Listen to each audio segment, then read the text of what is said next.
नमस्कार, मैं अमित गोदियाल और आप देख रहे हैं उत्तराखंड का नंबर 1 डिजिटल चैनल पहाड़ टीवी।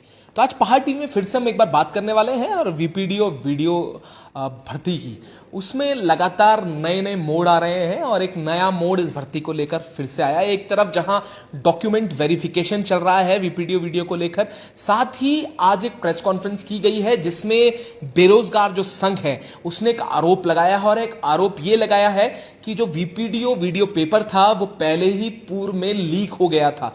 उसको लेकर उन्होंने कुछ तथ्य पेश किए हैं, मैं आपको दिखाना चाहूंगा। ये कुछ व्हाट्सएप के आंसर की हैं जो पेपर से होने से पूर्व में ही लीक कर दिए गए थे और बच्चों के पास पहुंच गए थे। ये इसमें वो सारे क्वेश्चंस के आंसर हैं जो पेपर में आने वाले थे और ये आपको मैं बता दूं कि ये 61, 63, 64 ऐसे क्वेश्चंस हैं जिसके आंसर पूर्व में ही पहले ही बच्चों को मिल गए थे। तो इसको लेकर हम आयोग पहुंचे हैं और आयोग में हमारे साथ सचिव साहब हैं, उनसे भी जानेंगे कि आखिर आयोग किस तरीके से देख रहा है, क्योंकि पूर्व में भी जो बेरोजगार संघ है उन्होंने अध्यक्ष जी से मुलाकात की है और ये तमाम जो चीजें हैं इसे अध्यक्ष जी के सामने रखा है। तो सचिव साहब हमारे साथ हैं, बडोनी साहब, उनसे बात करेंगे, उनसे जानेंगे। सर पहले तो स्वागत है आपका पहाड़ टीवी में।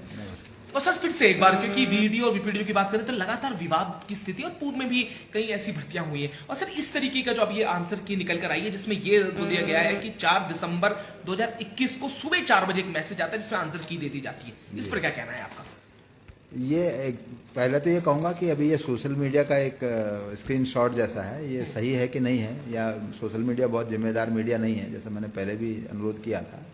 तो इसका हर जांच, जैसे बेरोजगार संघ जो हमारा है उन्होंने पहले हमको एक लिस्ट दी थी, केवल एक अभ्यर्थियों की लिस्ट दी कि साहब ये संशय है।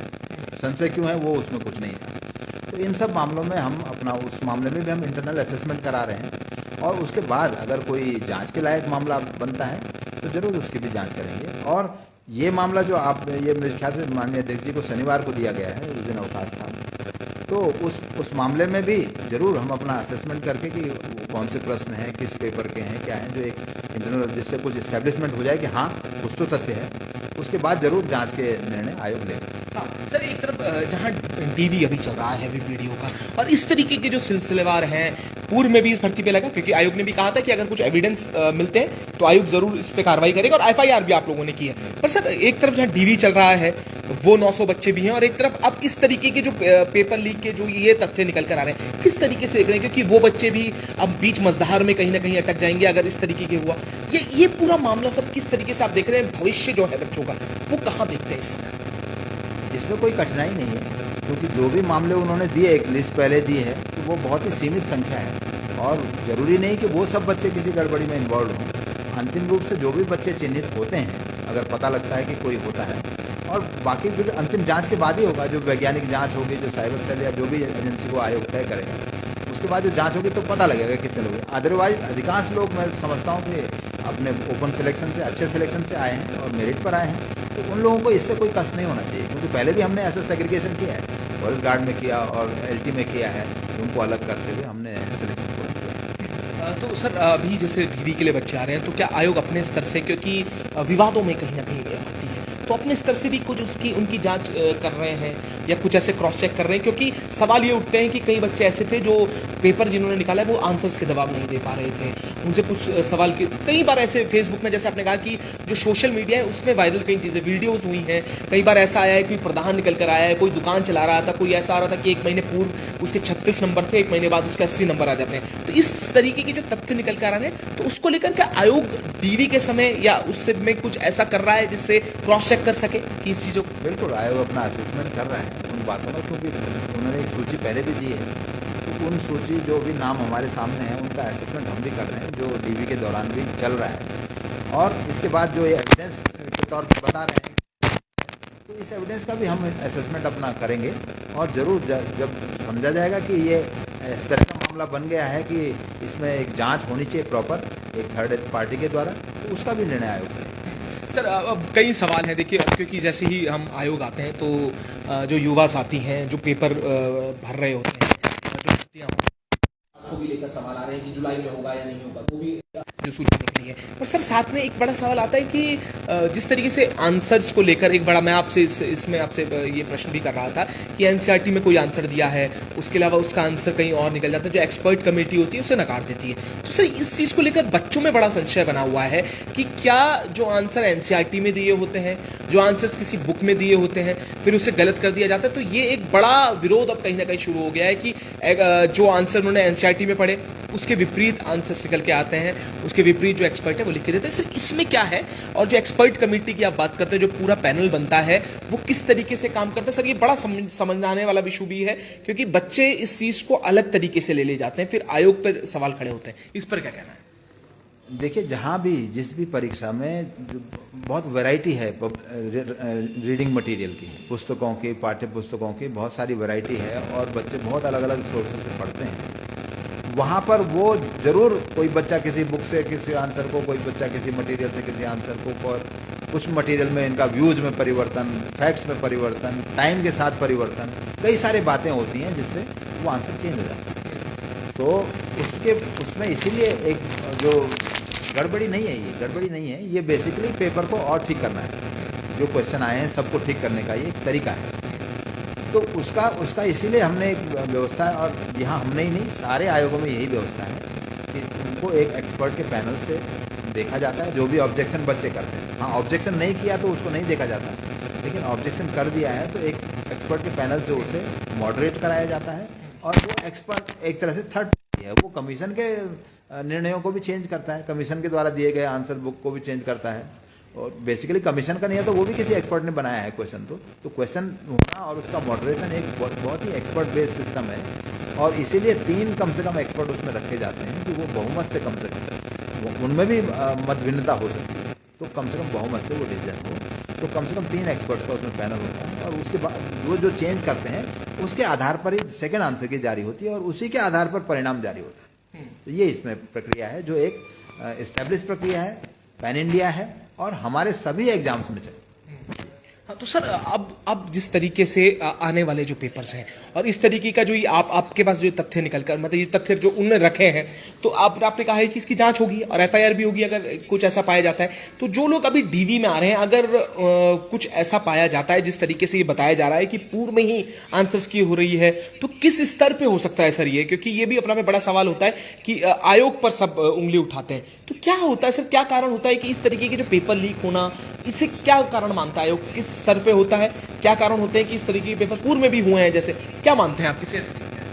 मेरा कहना यह है इस मामले में कि एग्ज़ाम थोड़ा जटिल प्रक्रिया है और मल्टी स्टेक होल्डर है, बहुत सारे पक्ष इसमें लगते हैं।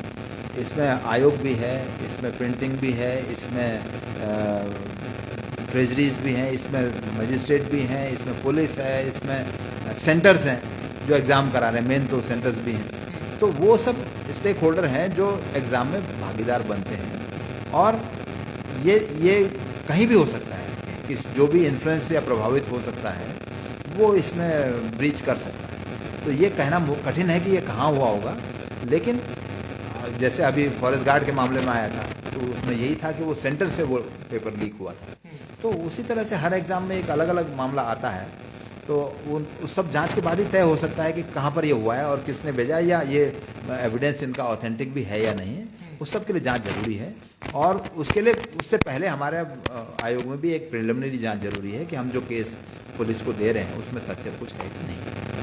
सर ये कुछ सवाल है, जैसे एलटी अभ्यर्थी की नियुक्ति कब तक होगी, उसका फिजिकल, कई पेपर्स के फिजिकल अभी हैं जिसमें कई ऐसी चीज़ें हैं, जैसे कई लोग अभी जो वो बंदी रक्षक का पूछ रहे हैं, दरोगा का जो फिजिकल है वो पूछ रहे हैं। सर ये कब होने वाला है फिजिकल? क्योंकि काफ़ी समय से जो इंतज़ार कर रहे हैं उनके लिए सर इस पर कब?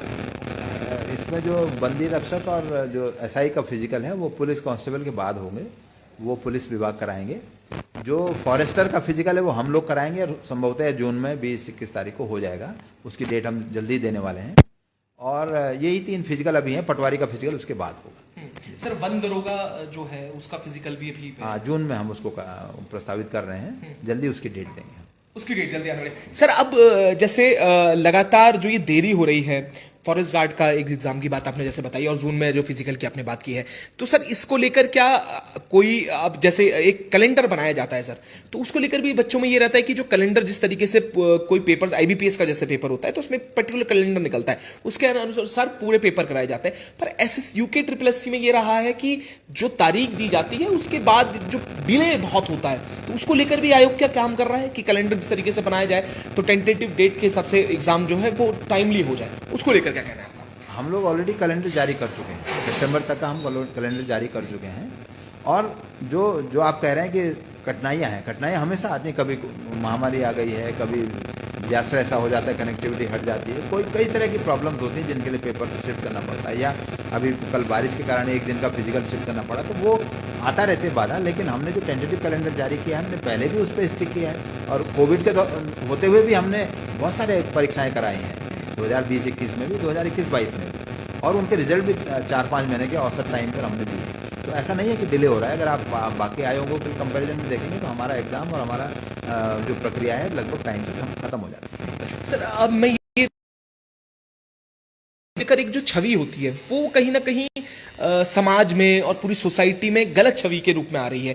लोग जो हैं, जो युवा हैं, वो एक तरह से शिकायत भी करते हैं, इल्जाम भी आयोग पे लगाते हैं कि इस तरीके की धांधली का एक आरोप लगता है आयोग पे। उसके लिए क्या बोलना चाहेंगे सर? क्योंकि एक अहम पद पे आप हैं, तो साथ में जैसे ही हम लाइव कर रहे हैं तो काफी जो लोग हैं उनके मैसेज आ रहे हैं, बच्चों के मैसेज आ रहे हैं, जैसे एलटी को 1 ईयर होने वाला है, कब तक पूरी होगी, जांच होनी चाहिए इसको लेकर, और ऐसे इस तरीके के आ रहे हैं कि आयोग कि इसमें मिला हुआ है, और ये बड़े बड़े आरोप इस पे लगते हैं। तो सर इस पे क्या कह रहे हैं? क्योंकि यूके पीएससी भी एग्जाम कराता है, यूके ट्रिपल एससी ही ऐसा क्यों वो होता है कि उस पे ही सारे जो इल्जाम है वो मर दिए जाते हैं? क्या कहेंगे सर? उसका रीज़न ये है कि आरोप लगाना आसान है। एक रीज़न तो ये है कि आप बहुत आसानी से आरोप लगा सकते हैं, और अगर आप 1-2 नंबर से भी अटक गए हैं, कोई फ्रस्ट्रेशन है, तो आप आरोप ही लगाते हैं, और ज़्यादातर लोग नहीं निकल पाते। जितने पद हैं उतने लोग सेलेक्ट होंगे, मैक्सिमम लोग आरोप ही लगा सकते हैं।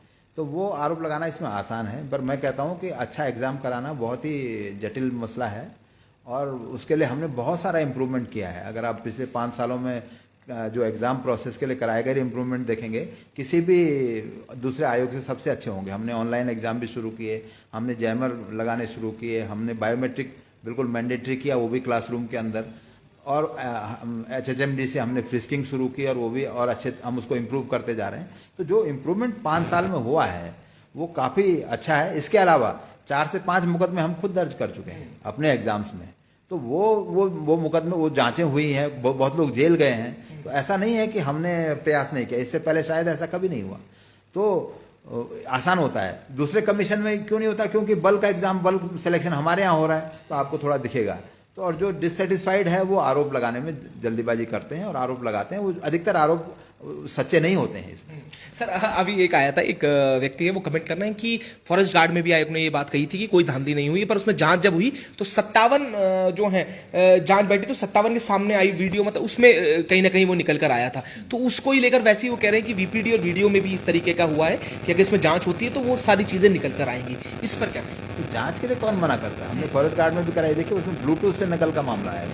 तो वो कैसे आप पता करेंगे कि ब्लूटूथ से नकल हो गई है? ये आम कमीशन में कैसे पता लगा सकते 40 आदमी कि कहीं पर ब्लूटूथ से नकल हो गई? वो सब जांच के बाद ही आता है। तो कोई बात आती है तो जांच होती है, तो जांच के बाद ही पता लगेगा। इसमें भी जांच के बाद पता लगेगा कि सत्यता क्या है और कितने लोग इसमें इन्वॉल्व हैं। तो वो सब जांच होने के पहले होता है। लेकिन हम लोग जांच करा रहे हैं, यही तो हम कहना चाह रहे हैं कि हम लोग जांच करा रहे हैं, और किसी भी मामले में हम शुचिता से और पारदर्शिता से पीछे नहीं हटने वाले। हम प्रतिबद्ध हैं। राज्य सरकार का भी ये निर्देश है कि भाई हर एग्जाम अच्छा होना चाहिए। तो स्टेट गवर्नमेंट का और आयोग का दोनों का एंडेवर है, और मुझे उम्मीद है कि धीरे धीरे ये मामले हमारे यहाँ और शुचिता बढ़ेगी और अच्छा एग्जाम होगा। सर कई पेपर ऐसे हैं जिसके डीवी हो चुके हैं, उनकी ज्वाइनिंग हुई। रेशम विभाग का शायद एक मामला है, वो उसको लेकर भी बच्चे सवाल कर रहे हैं कि रेशम की उसकी डीवी हो गया है और अक्टूबर में शायद वो हो गया था, उसकी ज्वाइनिंग कब होगी, कितना समय और लगना है? नहीं, उनमें अधिकतर ज्वाइनिंग हो चुकी है। वो तो लास्ट लिस्ट को एक आध बच्चे, जो 2-4 बच्चे, कुछ बच्चे हुए हैं, लिस्ट उनकी जारी, स्टॉक की भी और रेशम की भी। वो तो सेकंड और थर्ड लिस्ट है, जब उनके रिजेक्शन होंगे, क्योंकि वो प्रोसेस है, आपको दूसरे को मौका देना पड़ता है, फिर रिजेक्शन करना पड़ता है, फिर रिजेक्शन के बाद नई लिस्ट जारी होती है, उसमें थोड़ा समय लग सकता है। सर एक संदेश मैं आपसे जरूर लूंगा, क्योंकि जिस तरीके से कई आरोप लग रहे हैं, इसमें भी लगातार कमेंट कर रहे हैं कि 4 लाख रुपए में पेपर बिका है।